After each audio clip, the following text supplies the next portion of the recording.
Welcome back, this is Chessometrics. I'm FIDE Master Samuel Weber. Now I would like to show you a game that I've recently played and what could have happened. Let's see. So in the position in front of us, I was having the white pieces here. And we analyzed this position with my opponent and some friend of mine. And it was very fascinating to see. We could have gotten to this position, and I was like suggesting g5 here for black, a very interesting idea. And if white were to take that one, then h5 I would like to trap the rook. But white has an amazing resource here. If you want to find, you can pause the video. Black is winning if not for that move. And that move is correctly, as you see, g6. It's a very amazing idea. You just take the rook, you just leave the rook, but you promote to a new queen, and then the knight will be trapped on g2, which is quite remarkable.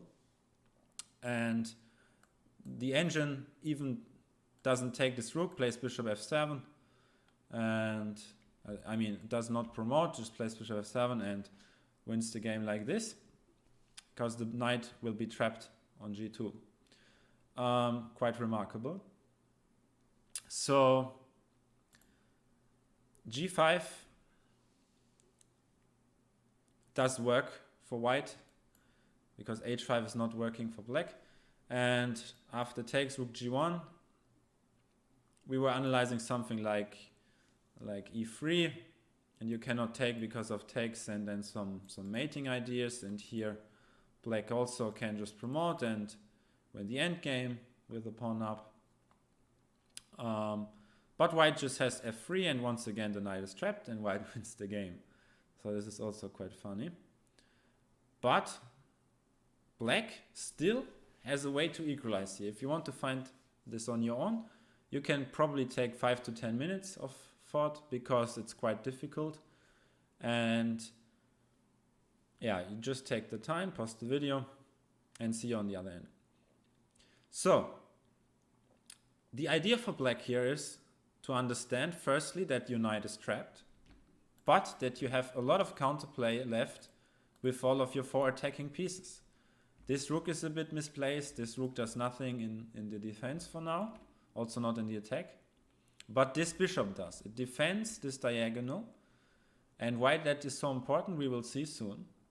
So white needs this bishop in the defense. So the first move now, if you connect this thought, should be quite obvious then. And that's b5. You attack the bishop, it has to drop back. And now we have the amazing and nice idea of playing e3, threatening rook takes f2, which means that white really only has 2 moves, f3 or f4. And in both cases there's a stunning resource.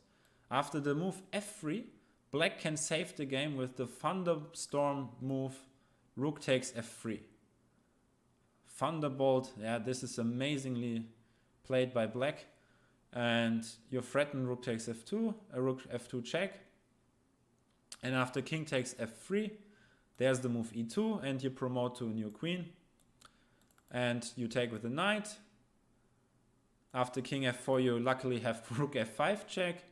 And after king f2, you take on c2.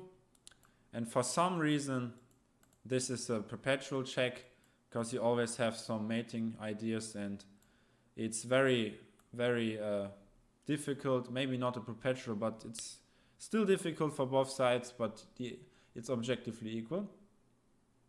So you can escape with the knight. That's the main exercise of that point, the main point of this exercise. And after f4, here really this is truly stunning. So my idea at the beginning was to play g5 and try to trap the rook. And here this idea works. You just leave the rook on e5, amazingly, playing g5, and you can take twice here, but then you lose. This will be a mating attack with e2, with rook e3 to come, and a new queen will rise on the board.